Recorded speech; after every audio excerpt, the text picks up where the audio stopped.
Pejabat Gubernur DKI Jakarta, Heru Budi Hartono, mengunjungi ruang publik terpadu ramah anak atau RPTRA Kalijodo untuk melihat keadaan terkininya. Ia mengatakan fasilitas di lokasi tersebut bakal segera diperbaiki. Ia didampingi oleh Wali Kota Jakarta Utara, Ali Maulana Hakim, Wali Kota Jakarta Barat, Uus Kuswanto. Heru meminta agar RPTRA Kalijodo bisa diramaikan lagi dengan berbagai kegiatan rutin maupun seremonial. Lokasi itu juga memiliki ruang untuk bermain, papan luncur maupun bersepeda BMX. Secara langsung, ia meminta Dinas Pertamanan dan Hutan Kota untuk berkomunikasi dengan komunitas BMX untuk membuat kegiatan. Hadiah pun dijanjikan ketika kompetisinya nanti digelar di lokasi. Selain aktivitas olahraga sepeda, ia juga ingin ada ruang bagi seniman untuk pamerkan karya seperti seni fotografi. Menurutnya bisa menjadi daya tarik lagi bagi pengunjung, mengingat lahan seluas 2 hektar ini beberapa waktu kebelakang makin sepi. Sebelumnya, mantan Gubernur DKI Jakarta, Jarod Saiful Hidayat, meninjau ruang publik terbuka ramah anak Kalijodo, Jakarta Utara. Ia merasa miris dengan kondisi ruang publik yang dulu diresmikan ex-Gubernur Basuki Cahayapurnama alias Ahok. Kalijodo setelah 5 tahun lalu diperbaiki menjadi RPTRA, lapak jualan yang padat, retakan pada bangunan, tidak terawat dan sampah menggunung. Miris dan kecewa, politikus PDIP itu membagikan video yang menunjukkan kondisi RTH RPTRA Kalijodo. Jarod yang santai memakai kaos hitam dan topi putih mengelilingi fasilitas publik tersebut. Menanggapi permintaan pejabat gubernur, Kepala Dinas Pertamanan dan Hutan Kota DKI Jakarta, RPTRA Kalijodo akan segera diperbaiki lagi, dipastikan juga berbarengan dengan perawatannya setelah reaktivasi.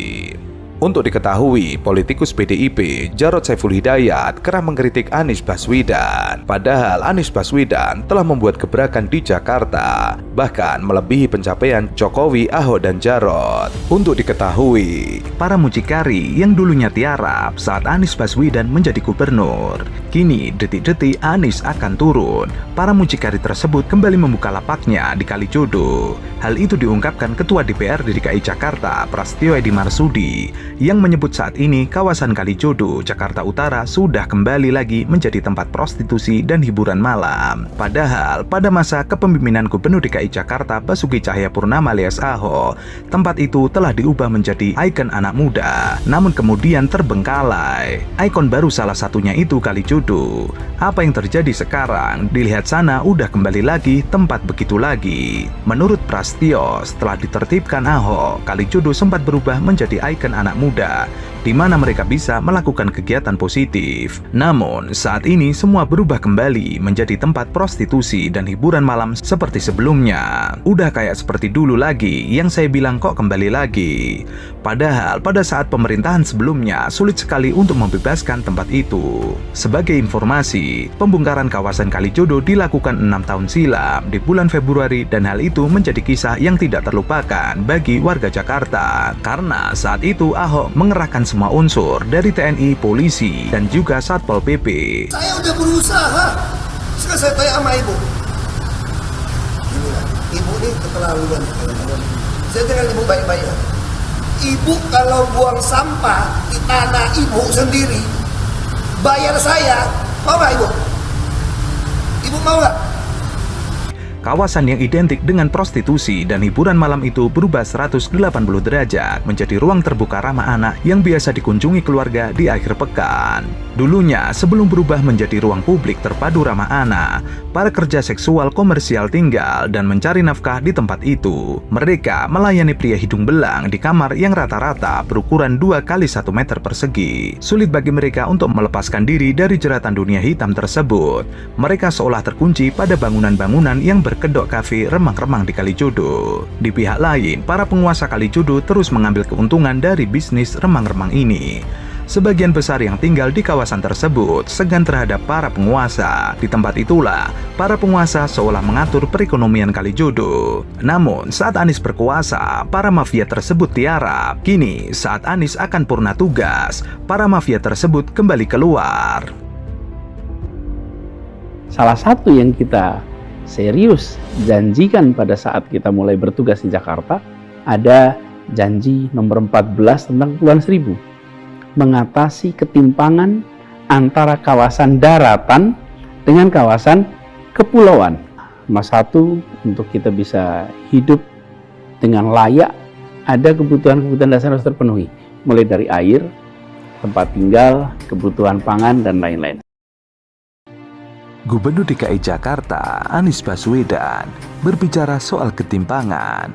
Anies mencontohkan ketimpangan di Kepulauan Seribu yang perlahan semakin kecil. Anies menuturkan hal tersebut dalam akun YouTube-nya yang berjudul Dari Pendopo. Dalam episode pertamanya, Anies membahas soal kemajuan di Kepulauan Seribu. Mengapa Pulau Seribu ini perlu dibahas? Dunia selama begitu panjang menyaksikan ketimpangan antar negara. Bahkan dulu ada istilah dunia pertama, dunia kedua, dunia ketiga. Ada istilah negara maju, negara berkembang, negara yang terbelakang. Kali ini saya akan membahas mengenai Kepulauan Seribu. Tapi sebelum kita bicara soal Kepulauan Seribu, saya sedikit beri perspektifnya, konteksnya. Mengapa Kepulauan Seribu ini perlu kita bahas? Dunia selama begitu panjang menyaksikan ketimpangan antar negara. Bahkan dulu ada istilah dunia pertama, dunia kedua, dunia ketiga. Ada istilah negara maju, negara berkembang, negara yang terbelakang. Banyak istilah dibuat untuk menggambarkan ketimpangan antar negara. Beberapa waktu terakhir ini, ketimpangan antar negara itu sudah mulai makin tipis. Tetapi yang muncul lebih kuat justru ketimpangan dalam negara. Di saat ketimpangan antar negara itu mengecil, tapi ketimpangan dalam negara itu melebar. Misalnya, bedanya Jakarta dengan Singapura, dengan Tokyo, dengan Los Angeles, dengan London, 3 dekade yang lalu, 4 dekade yang lalu, mungkin gapnya tinggi. Sekarang, gap antar kota-kota itu makin tipis. Tetapi antara Jakarta dengan kawasan lain di Indonesia, gapnya makin membesar. Di dalam kota Jakarta sendiri, yang disebut sebagai Provinsi DKI Jakarta, itu ada 5 kota, 1 kabupaten. Nah, ketimpangan antara kota dan kabupaten terasa makin luas. Kotanya mengalami perkembangan, tapi kabupatennya justru terlihat stagnan, sehingga gapnya meluas. Banyak istilah yang dibuat untuk menggambarkan ketimpangan antar negara. Beberapa waktu terakhir, ketimpangan antar negara sudah mulai semakin tipis. Tetapi yang muncul lebih kuat justru ketimpangan dalam negara. Bisa ketimpangan antar negara itu mengecil, tapi ketimpangan dalam negara melebar. Misalnya, bedanya Jakarta dengan Singapura, dengan Tokyo, Los Angeles, London. 3-4 dekade yang lalu mungkin gapnya tinggi. Sekarang gap antar kota ini makin menipis. Tetapi antara Jakarta dengan kawasan lain di Indonesia, gapnya semakin membesar. Anies menyinggung Kabupaten Kepulauan Seribu pelan-pelan mengalami perubahan. Ia menyebutkan Kepulauan Seribu hampir stagnan soal perkembangan wilayah. Perlahan kebutuhan pokok hingga listrik di Kepulauan Seribu mulai terpenuhi. Salah satu yang kita serius janjikan pada saat kita mulai bertugas di Jakarta, ada janji nomor 14 tentang Kepulauan Seribu. Mengatasi ketimpangan antara kawasan daratan dengan kawasan kepulauan. Masalah utama yang ada di sini. Kita sadar bahwa nomor satu, untuk kita bisa hidup dengan layak, ada kebutuhan-kebutuhan dasar harus terpenuhi. Mulai dari air, tempat tinggal, kebutuhan pangan, dan lain-lain. Namanya memang Kabupaten Kepulauan Seribu, tapi jumlah pulaunya 110 pulau, dan dari 110 pulau itu yang berpenduduk ada 11 pulau. Totalnya, kalau kita menghitung yang harus kita layani, ada 11 pulau, kira-kira sekitar 7.000 kepala keluarga, yang kalau dihitung jumlahnya 27.000 orang penduduk di kawasan ini. Bila dibandingkan dengan kecamatan-kecamatan yang ada di daratan, maka sangat kecil. Kecilnya penduduk bukan berarti kecilnya pelayanan. Kecilnya penduduk bukan berarti kemudian tertinggal. Justru disitulah letak tantangan. Republik ini tidak pernah didirikan hanya untuk tempat-tempat yang padat penduduk. Republik ini didirikan untuk siapa saja yang ada di Nusantara yang nature-nya adalah kepulauan. Jika di ibu kota, kawasan kepulauan tertangani dengan baik, maka kita sedang mengirimkan pesan kepada seluruh penduduk di kepulauan manapun di Republik ini, bahwa ini adalah soal waktu saja, bahwa semua akan tertangani. Tapi kalau kepulauan yang di dalam bagian dari ibu kota tidak tersiapkan fasilitas dasarnya, kira-kira pesan harapan apa yang dikirimkan kepada seluruh penduduk di kepulauan di seluruh Indonesia? Ini bukan semata-mata soal menangani Jakarta, ini mengirimkan pesan optimis, pesan positif bagi seluruh Indonesia. Anies mengatakan memiliki janji untuk mengatasi ketimbangan di Kepulauan Seribu.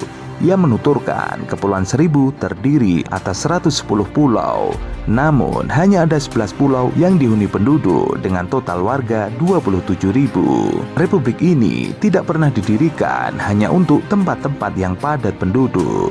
Republik ini didirikan untuk siapa saja yang ada di Nusantara, yang kebudayaannya adalah kepulauan. Jika di ibu kota, kawasan kepulauan tertangani dengan baik, maka itu mengirimkan pesan kepada seluruh penduduk di kepulauan manapun di Republik ini, bahwa ini soal waktu saja, bahwa semua akan tertangani. Tapi kalau kepulauan yang ada dalam bagian dari ibu kota tidak tersiapkan fasilitas dasarnya, kira-kira pesan harapan apa yang dikirimkan kepada seluruh penduduk di kepulauan seluruh Indonesia? Anies mengatakan membenahi ketimpangan di Kepulauan Seribu akan memberikan pesan seluruh Indonesia. Anies kemudian membeberkan program di Kepulauan Seribu, salah satu yang sudah dipenuhinya, yakni terkait kualitas air melalui Seawater Reverse Osmosis. Program ini memiliki kualitas standar air minum yang diantar ke rumah warga lewat perpipaan, sehingga warga tidak menyiapkan ember untuk dibawa ke rumah. Harganya Rp1.050 per meter kubik, dan Pemprov DKI mengalokasikan subsidi kira-kira Rp23.000 per meter kubik.